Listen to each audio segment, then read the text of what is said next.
Next episodes में आप देखेंगे जब जेजे का असिस्टेंट जीना को बेहोश करके अपने साथ ले जाने की कोशिश कर रहा था तो वहीं पर एंड्रयू की नजर जीना पर पड़ जाती है और वो फौरन जीना को इस हालत में देखने के बाद उन लोगों का पीछा करना शुरू कर देता है कि आखिर जेजे का असिस्टेंट जीना को कहां पर लेकर जा रहा है। एंड्रयू को तो बिल्कुल भी इस बात का अंदाजा नहीं था कि जेजे जीना को हमेशा के लिए खत्म करना चाहता है। दूसरी तरफ जेजे को दिखाया जाता है जो कंटिन्यूअसली शराब पिए जा रहा था। इस तरह पेनी दोबारा से जेजे के पास जाकर उसके प्लान के बारे में सब कुछ जानना चाहती थी। जो ही जब वो कमरे का दरवाजा खोलती है तो उस वक्त जेजे के असिस्टेंट की तरफ से जेजे को कॉल आती है और वो जेजे को बताता है कि उसने जीना को पकड़ लिया है। इस वक्त वो बेहोश मेरी गाड़ी में मौजूद है। मजीद वीडियो देखने से पहले आप लोगों से गुजारिश है कि आप इस चैनल को सब्सक्राइब कर दीजिए। जिस दौरान जेजे अपने असिस्टेंट से बात कर रहा था, पेनी पास ही खड़ी उसकी सारी बातें सुन लेती है। जेजे अपने असिस्टेंट से कहता है कि किसी को भी इस बारे में शक नहीं होना चाहिए कि तुम जीना को कत्ल करने जा रही हो और जीना को हमेशा के लिए खत्म करने से पहले कोई भी एविडेंस पीछे छोड़कर मत आना, क्योंकि तुम जानते हो कि जीना किस कदर चालाक औरत है और हाथ धोकर मेरी सियासत के पीछे पड़ी हुई थी। हमेशा के लिए जब इसका खात्मा हो जाएगा तब मैं देखूंगा कि मुझे कौन नुकसान पहुंचाने की कोशिश कर रहा है। जो भी मेरे रास्ते में आएगा मैं उसे मिटा दूंगा, चाहे कोई भी हो। इधर पेनी जेजे के मुंह से जीना के कत्ल के बारे में सुनने के बाद जो जेजे के दरवाजे के पास ही खड़ी होकर सारी बातें सुन रही थी वो बहुत ज्यादा डर जाती है। जेजे अपने असिस्टेंट से मजीद कहता है जीना की कत्ल करने के बाद ऐसे ही लगे जैसे उसने अपने भाई के दुख में खुद ही सुसाइड की है। जेजे जिस जगह पर जीना को ले जाने की बात कर रहा था और जीना को जिस दरिया में फेंकने की बात कर रहा था, पेनी उस जगह के बारे में जानने के बाद फौरन ली के असिस्टेंट की तरफ कॉल करके सब कुछ उसे बता देती है। इधर जब ली का असिस्टेंट भागते हुए ली के पास आता है तो ली का असिस्टेंट उसे यही बताता है कि लॉयर को कत्ल करने का प्लान बना दिया गया है और उसे किडनैप कर लिया गया है। उस वक्त ली भी काफी ज्यादा परेशान होकर कहता है ये लॉयर हमें बहुत ज्यादा फायदा पहुंचा सकती है, हमें हर कीमत पर उसकी जान बचानी होगी। ली का असिस्टेंट ली को बताता है कि उसे किसी ब्रिज से दरिया में फेंकने की बातें कर रही है। इस जगह के बारे में वो ली को भी बता देता है। ली भी वहाँ पर जाना चाहता था लेकिन ली का असिस्टेंट उसे बताता है कि आपका वहाँ पर जाना खतरे से हाल ही नहीं होगा, इसलिए हम लॉयर को बचाने की पूरी कोशिश करेंगे। लेकिन ली अपने असिस्टेंट की बात मानने से इनकार कर देता है। इसके बाद एंड्रयू को दिखाया जाता है जो बहुत ज्यादा परेशान दिखाई दे रहा था और इधर जीना जो जेजे के असिस्टेंट्स की गाड़ी में ही मौजूद थी, अभी तक उसे होश नहीं आया था। एंड्रयू भी काफी ज्यादा परेशान था कि आखिर जीना को ये लोग कहां पर लेकर जाने की कोशिश कर रहे हैं। जिसके बाद एंड्रयू जो कि काफी पीछे था, दूसरी तरफ जेजे का असिस्टेंट एक ब्रिज पर गाड़ी रोक लेता है। जेजे का असिस्टेंट जीना को गाड़ी से बाहर निकालता है। जीना को बाहर निकालने के बाद वो उसे ब्रिज से नीचे पानी में फेंक देता है। सब कुछ अपनी आंखों से देखने के बाद एंड्रयू को अपनी आंखों पर यकीन नहीं हो रहा था। इधर जीना को दिखाया जाता है जो दरिया में डूबते ही जा रही थी। गहरे पानी में जाने की वजह से उसका सांस बंद हो रहा था और वो पानी में गिरने के बाद बेहोश ही थी। जिसके बाद एंड्रयू भी उस ब्रिज पर भागते हुए उसी दरिया में छलांग लगा देता है। इतने में वहाँ पर ली के असिस्टेंट्स और ली भी वहाँ पर पहुँच गए थे और इधर एंड्रयू को दिखाया जाता है जो जीना को पानी से निकालने के बाद उसे एक किनारे पर ले आता है। जीना को अभी तक होश नहीं आ रही थी, जिसके बाद वो जीना को CPR देने की कोशिश करता है और अचानक जीना के होश आने के बाद वो उसे गले लगा लेता है। जीना को जिंदा देखने के बाद वो काफी ज्यादा खुश होता है। ली और उसके असिस्टेंट भी वहीं पर पहुंच गए थे, जिसके बाद वो उसे अपने घर की तरफ ले जाते हैं और जीना को अपने पास बैठाने के बाद उन सबको जेजे पर बहुत ज्यादा गुस्सा आता है और ली का असिस्टेंट जो कि काफी ज्यादा गुस्से में दिखाई दे रहा था, वो कहता है कि जेजे में लगता है कि इंसानियत नाम की कोई चीज बाकी नहीं रही। ली कहता है कि अगर हम वहाँ पर थोड़ी सी देर से पहुँचते तो वहाँ पर जीना की डेथ भी हो सकती थी। वहीं पर अचानक गिरे आता है और जीना से कहता है कि बाहर पुलिस आपका इंतजार कर रही है और वो आपसे कुछ सवालात पूछना चाहते हैं। अब जीना कहती है कि मैं आप सबको ऐसे दिखाना चाहती हूँ जैसे मेरी डेथ हो गई है। जेजे को किसी सूरत पर यह बात मालूम नहीं होनी चाहिए कि मैं अभी भी जिंदा हूँ। जिसके बाद जीना उस वक्त अपने बैग के बारे में बात करती है और वो ली को बताती है कि मेरा बैग जेजे के हाथ में लग चुका है। उसमें जेजे के खिलाफ कुछ डॉक्यूमेंट्स पड़े हुए थे। अब उसे मालूम हो जाएगा कि हम आखिर उसके पीछे क्यों पड़े हुए हैं। ली उस वक्त जीना को वहाँ पर रुकने के लिए कहता है तुम्हारे लिए चाइना में रुकना काफी बेहतर है, तुम्हारे लिए वहाँ पर छुपना भी बहुत आसान हो जाएगा। लेकिन वो ली से कहती है कि वो वहाँ पर नहीं जाना चाहती और मुझे आपकी मदद की जरूरत बिल्कुल भी नहीं है। मजीद वीडियो देखने से पहले आपसे गुजारिश है कि आप हमारे चैनल को सब्सक्राइब कर दीजिए।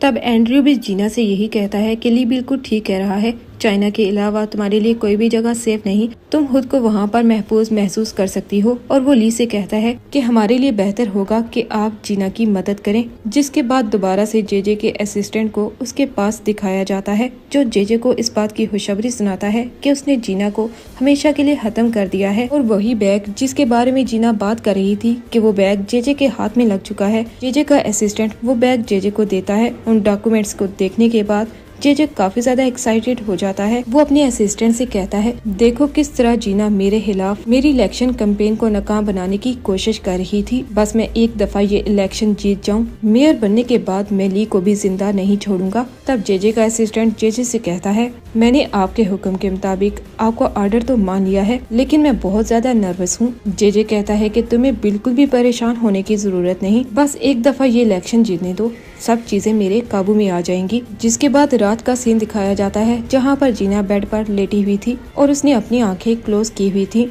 तब वहाँ पर एंड्रयू आता है। उसे लगता है कि जीना सो चुकी है। उस वक्त एंड्रयू ने अपने हाथ में एक कागज का टुकड़ा उठाया हुआ था, जिस पर ये अल्फाज दर्ज थे कि उम्मीद है कि तुम्हारा चाइना का सफर अच्छा गुजरेगा। जब वो कागज के टुकड़े को पास रखकर वहाँ से जाने की कोशिश करता है, तो पीछे से जीना उसका शुक्रिया अदा करती है। जब एंड्रयू पीछे मुड़कर जीना की तरफ देखता है, एंड्रयू अगर तुम वक्त से पहले वहाँ पर ना पहुँचते तो मेरी मौत भी हो सकती थी। जीना वहाँ पर बैठकर एंड्रयू की बहुत ज्यादा तारीफ करना शुरू कर देती है। जिसके बाद एंड्रयू जीना से कहता है कि उस वक्त अगर तुम्हें कुछ हो जाता तो फिर मेरे भी जीने का मकसद खत्म हो जाता। जिसके बाद एंड्रयू मजीद जीना से कहता है कि उम्मीद है तुम चाइना में खुश रहोगी। जीना एंड्रयू से कहती है कि तुम जब चाहो अपनी परेशानी मुझसे शेयर कर सकते हो। जिसके बाद किम्मी के घर को दिखाया जाता है, जहाँ पर सब लोग ब्रेकफास्ट कर रहे थे। उस वक्त पेनी भी वहाँ पर ही मौजूद थी। किम्मी को डाउट होना शुरू हो जाता है कि पेनी कहीं न कहीं जेजे के पीछे पड़ी हुई है। ब्रेकफास्ट के दौरान वो पेनी को घूरे जा रही थी और वो वहाँ पर पेनी से कहती है, क्या तुम्हें नहीं लगता कि ब्रेकफास्ट के दौरान जो तुमने कपड़े पहने हैं ये मुनासिब नहीं है? लेकिन पेनी किमी की इस बात को इग्नोर करते हुए जेजे की तारीफ करना शुरू कर देती है कि तुम्हें नहीं लगता कि तुम्हारी कैंपेन काफी सक्सेसफुल हो रही है और तुम्हारी रेटिंग्स भी काफी ज्यादा बढ़ चुकी हैं। और जेजे भी ब्रेकफास्ट के दौरान काफी ज्यादा एक्साइटेड दिखाई दे रहा था, क्योंकि उसे लगता है कि जीना जो उसके रास्ते का कांटा थी हमेशा के लिए इस दुनिया से चली गई है, इसीलिए तो वो सुकून से ब्रेकफास्ट कर रहा था। इधर जब एंड्रयू के बाबा को दिखाया जाता है जो खाना खा रहे थे, तो जब वहाँ पर डॉक्टर वही मेडिसिन लेकर उनके पास आते हैं तो कहते हैं कि सारी प्रॉब्लम इन मेडिसिन में थी। ये सब सुनने के बाद सब शॉक हो जाते हैं कि ऐसा कैसे हो सकता है। एंड्रयू के बाबा काफी ज्यादा गुस्सा करते हैं डॉक्टर पर कि ये मेडिसिन आपने ही मुझे दी हुई हैं, लेकिन डॉक्टर कहते हैं कि इन मेडिसिन के अंदर इन मेडिसिन को तब्दील किया गया है। डॉक्टर की ये बात सुनने के बाद एंड्रयू भी शॉक हो जाता है। एंड्रयू कहता है कि इसे घर में ही चेंज किया गया है, लेकिन उसके फादर को सब कुछ मालूम हो जाता है। वो वहीं पर ऊंचा ऊंचा चिल्लाना शुरू कर देते हैं कि ये सब कुछ किसी और ने नहीं बल्कि मेरी वाइफ ने किया है। वो शाउट आउट करते हुए कहते हैं कि वो मुझे कत्ल करना चाहती है। मैन वहाँ पर बताते हैं कि इसके बारे में किसी को मालूम नहीं होना चाहिए, कि हमें उसकी असलियत के बारे में सब पता चल चुका है। और इस तरह जब एंड्रयू के बाबा डिस्चार्ज होकर घर वापस आते हैं, चेयरमैन की वाइफ अपने सामने चेयरमैन को इस हालत में देखकर कहती हैं कि आप इतनी जल्दी ठीक कैसे हो गए। इस तरह सब लोगों से बात करने के बाद जब वो अपने कमरे में आते हैं और उस जगह पर जहाँ पर उनकी मेडिसिन पड़ी हुई थी और जहाँ पर उसे चेंज किया गया था, 12 वहाँ पर अपनी ओरिजिनल मेडिसिन रखने के बाद वहाँ पर वो छोटा सा कैमरा भी रख देते हैं। जब उनकी वाइफ वो मेडिसिन चेंज करने आए तो उन्हें एक एविडेंस मिल जाए कि वाकई में उसकी वाइफ उसे मारना चाहती थी। जिसके बाद जेजे को दोबारा पब्लिक में दिखाया जाता है, जहाँ पर काफी ज्यादा लोग जेजे की तरफ हो चुके थे। जेजे भी काफी ज्यादा कॉन्फिडेंस में दिखाई दे रहा था। उसे लग रहा था कि उसने दोबारा से लोगों का इंटरेस्ट अपनी तरफ माइल कर लिया है और वो इलेक्शन आराम से जीत जाएगा। जब जेजे और एंड्रयू की दोबारा से मुलाकात होती है तो एंड्रयू जानबूझकर वहाँ पर जीना के बारे में जेजे के सामने बात करने की कोशिश करता है कि उसके बारे में कुछ पता नहीं चल रहा और वो काफी दिनों से मिसिंग है। जिसके बाद जेजे एंड्रयू से कहता है, तो तुम्हें क्या लगता है कि मैंने उसे कत्ल कर दिया है? एंड्रयू जेजे से कहता है, मैं ये नहीं कह रहा कि तुमने उसे कत्ल कर दिया है, मैं सिर्फ तुम्हें ये बता रहा हूँ कि वो कुछ दिनों से गायब है। आखिर तुमने उसके साथ किया क्या है? लेकिन जेजे एंड्रयू के सामने झूठ बोलकर कहता है कि वो जीना के बारे में कुछ भी नहीं जानता, ताकि वो एंड्रयू पर ही इल्जाम लगाकर कहता है कि तुमने उसके बारे में मेंशन किया है। लगता है कि तुमने ही जीना को कत्ल कर दिया है। लेकिन एंड्रयू जानबूझकर जेजे के सामने गुस्सा भी करता है। इस पर जेजे उसके सामने झूठी कसम भी खा देता है। जीना के गायब होने से उसका कोई भी लेन देन नहीं। मैं नहीं जानता कि वो कहाँ पर है, जिंदा भी है या नहीं। मुझे जीना से कोई कंसर्न नहीं, लेकिन एक दफा मुझे मेयर बनने दो और ये इलेक्शन जीतने दो, फिर मैं तुम्हारी मुश्किलें भी दूर कर दूंगा। जिसके बाद चेयरमैन को दिखाया जाता है, जो जानबूझकर घर से बाहर जा रहा था कि वो ये जान सके कि उसकी वाइफ क्या वो वहाँ पर पड़ी हुई मेडिसिन को तब्दील करती है या नहीं। इस सबूत को इकट्ठा करने के लिए उसने वहाँ पर कैमरा भी फिक्स किया हुआ था। जब वो अपने असिस्टेंट की मदद से घर से बाहर आता है, क्या तुम्हें यकीन है कि मेरी वाइफ ही मुझे मार देना चाहती है? तब वो कहता है कि मुझे तो ऐसा ही लग रहा है, वरना उन मेडिसिन का आप पर जरूर अच्छा असर होता। दोनों के घर से बाहर जाने के बाद चेयरमैन की वाइफ उसी डॉक्टर को कॉल करती है। वहाँ पर वो उसके लिए वही मेडिसिन लेकर आता है। यहाँ पर वो दोबारा से असली मेडिसिन की बजाय नकली मेडिसिन रख देती है, लेकिन उसे मालूम नहीं होता कि ये सब कुछ रिकॉर्ड हो रहा है। चेयरमैन के घर वापस आने के बाद जब वो अपने असिस्टेंट की मदद से उस रिकॉर्डेड वीडियो को देखते हैं, तो उनका शक यकीन में बदल जाता है कि उनकी वाइफ उनकी मेडिसिन को तब्दील कर रही थी। ये देखने के बाद वो तो काफी ज्यादा गुस्से में आ जाते हैं। देखो, मैंने तुमसे कहा था कि मेरी बीवी ही मुझे कत्ल करना चाहती है। मैं उस वक्त तक सुकून से नहीं बैठूंगा जब तक मैं इसे जेल की सलाहों के पीछे न देख लूं। जिसके बाद जीना को दिखाया जाता है, जो उस वक्त चाइना में मौजूद थी। रे भी उसके साथ ही मौजूद था। ली अपने असिस्टेंट के साथ चाइना में पहुंच जाता है। जीना अपने सामने ली को देखने के बाद काफी ज्यादा शॉक हो जाती है। उसका ख्याल था कि अब ली यहाँ पर नहीं आएगा। ली के दिमाग से जीना की तमाम मेमोरीज को खत्म करने के बाद भी ऐसा ही लग रहा था जैसे ली अभी तक जीना में इंटरेस्टेड है।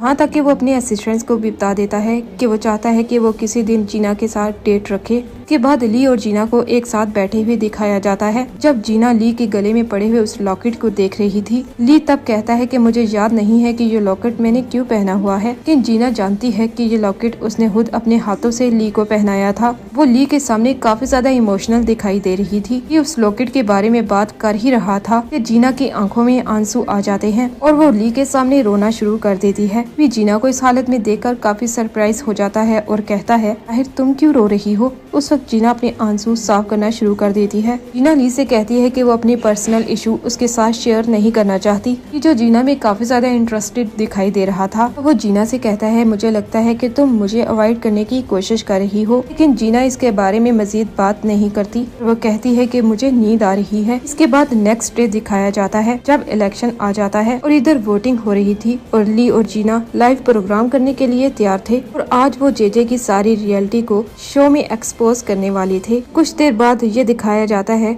कि जेजे इलेक्शन जीत चुका है। सब बहुत ज्यादा एक्साइटेड थे। जेजे तो खुशी से झूम रहा था। इलेक्शन जीतने के बाद पेनी जानबूझकर उसके करीब जाने की कोशिश कर रही थी, उसे हक कर रही थी। तो इसी दौरान जब किमी के वालिद की नजर जेजे और पेनी पर पड़ती है, उन दोनों को इस तरह देखने के बाद वो काफी ज्यादा शौक हो जाते हैं। अपनी वाइफ के होते हुए ये एक लड़की के साथ अफेयर चला रहा है। दूसरी तरफ ली और जीना जेजे की असलियत को सब लोगों के सामने बेनकाब करने जा रहे थे। वो जेजे की इलीगल कैंपेन को सब लोगों के सामने बेनकाब कर देता है। इस तरह सब लोगों को मालूम हो जाता है कि ये इलेक्शन जेजे ने इलीगल तरीके से जीता था। यहाँ तक कि वो जेजे के खिलाफ सब सबूत टीवी पर रख देता है, जिस पर जब पुलिस जेजे को गिरफ्तार करने के लिए जाती है तो वहाँ पर ली जेजे से कहता है कि ये तो अभी शुरुआत है, अभी देखना मैं तुम्हारे साथ करता क्या हूँ, अभी मेरा तुमसे बदला लेना बाकी है। नेक्स्ट एपिसोड देखने के लिए इस चैनल को सब्सक्राइब करना मत भूलें।